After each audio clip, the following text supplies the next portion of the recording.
Halo teman-teman, selamat datang di channel Study with Shirley. Jadi, kesempatan kali ini kita akan membahas latihan soal ujian akhir semester mata kuliah Pendidikan Kewarganegaraan. Sebenarnya ini adalah bocoran soal. Jadi, soal-soal ini disusun berdasarkan pengalaman langsung mengikuti UAS tahun ini, serta mengacu pada materi yang ada di modul. Semoga video ini bermanfaat dan menjadi bekal berharga untuk memperdalam pemahaman dan meningkatkan kesiapan menghadapi ujian teman-teman. Yuk langsung aja bahas. Dalam sistem pemerintahan Indonesia, paradigma birokrasi yang sentralistik telah lama terbentuk dan mendalam pada apart pemerintahan daerah. Untuk mengatasi hal tersebut, diperlukan kebijakan yang tepat. Manakah di antara pilihan berikut yang paling tepat?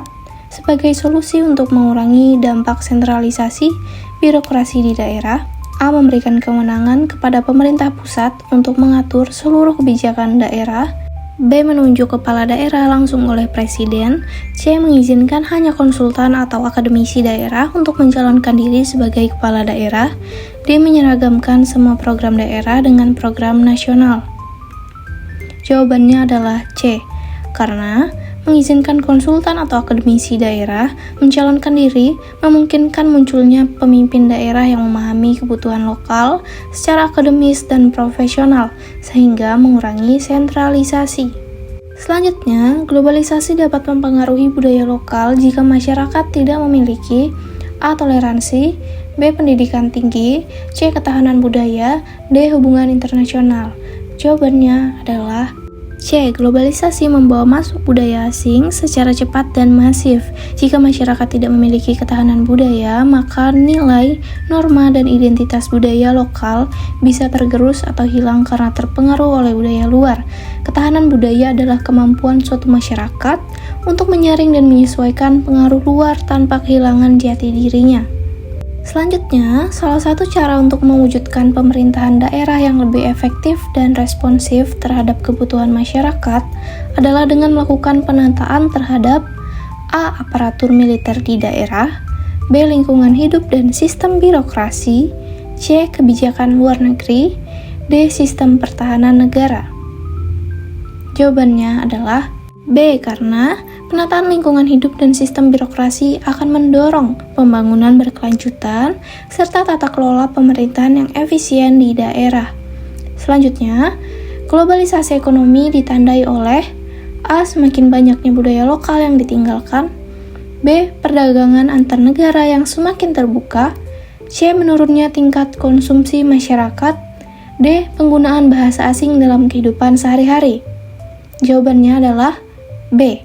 Karena salah satu ciri utama globalisasi ekonomi adalah terbukanya akses perdagangan antar negara yang membuat barang, jasa, modal, dan tenaga kerja dapat berpindah lintas negara dengan lebih mudah.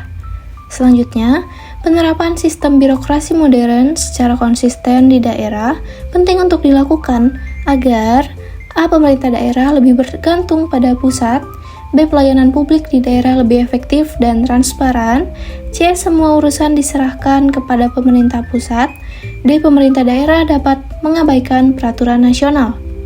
Jawabannya adalah B. Karena birokrasi modern menekankan efisiensi, transparansi, dan akuntabilitas dalam pelayanan publik yang dibutuhkan masyarakat. Selanjutnya, hak warga negara untuk mendapatkan pendidikan diatur dalam A. Pasal 30 Undang-Undang Dasar 1945, B. Pasal 33 Undang-Undang Dasar 1945, C. Pasal 28D Undang-Undang Dasar 1945, D. Pasal 31 Undang-Undang 1945. Jadi, jawabannya adalah D. Karena Pasal 31 Undang-Undang Dasar 1945 secara khusus mengatur tentang hak setiap warga negara untuk mendapat pendidikan serta kewajiban negara dalam menyelenggarakan sistem pendidikan nasional.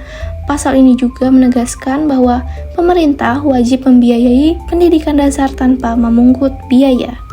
Salah satu ciri dari sistem birokrasi yang sentralistik adalah A. Pengambilan keputusan berbasis musyawarah desa, B. Semua kewenangan pengambilan keputusan ada di pusat, C. Kemandirian daerah dalam membuat peraturan lokal, D. Pelibatan masyarakat dalam perencanaan pembangunan. Jawabannya adalah B. karena birokrasi sentralistik menempatkan seluruh pengambilan keputusan pada pemerintah pusat, sehingga mengurangi inisiatif daerah. Selanjutnya, konsep civic assimilationist menekankan A. Pembauran warga negara dalam identitas nasional, B. Keunggulan budaya asing, C. Diskriminasi rasial, D. Isolasi budaya lokal. Jawabannya adalah B, karena civic assimilationist menekankan agar semua warga, meski berbeda latar belakang, menyatu dalam satu identitas nasional dan loyal pada negara. Contoh pelanggaran HAM berat menurut hukum internasional adalah A. Tidak memberi gaji, B. Mengkritik pemerintah, C. Pembantaian massal atau genosida, D. Menolak vaksin. Jawabannya adalah C, karena HAM berat menurut hukum internasional mencakup kejahatan terhadap kemanusiaan seperti genosida, penyiksaan sistematis, dan kejahatan perang. Selanjutnya, perbedaan antara hukum dan norma sosial adalah A. Hukum tidak bersanksi, norma sosial bersanksi. B. Hukum bersifat tidak mengikat. C. Hukum mengikat secara formal dan tertulis. D. Norma sosial lebih kuat dari hukum. Jawabannya adalah C, karena hukum bersifat tertulis dan memiliki sanksi formal, sedangkan norma sosial tidak tertulis dan sanksinya lebih bersifat formal atau sosial. Selanjutnya, prinsip supremasi hukum berarti A. Semua orang termasuk penguasa tunduk pada hukum. B. Rakyat harus takut pada pemerintah. C. Hukum bisa diabaikan oleh pejabat tinggi. D. Hukum hanya berlaku untuk masyarakat bawah. Jawabannya A, karena supremasi hukum artinya tidak ada yang kebal hukum. Semua warga negara termasuk pemimpin harus patuh pada hukum yang berlaku. Sekian pembahasan kisi-kisi alias bocoran soal yang dibahas di Study with Shirley. Jangan lupa untuk tetap ngulang kembali materi dari modul dan mencatat poin-poin penting dan terus latihan soal. Sekian dan terima kasih sudah menyimak video ini sampai selesai. Sampai jumpa di video pembelajaran berikutnya. Tetap semangat dan sukses terus.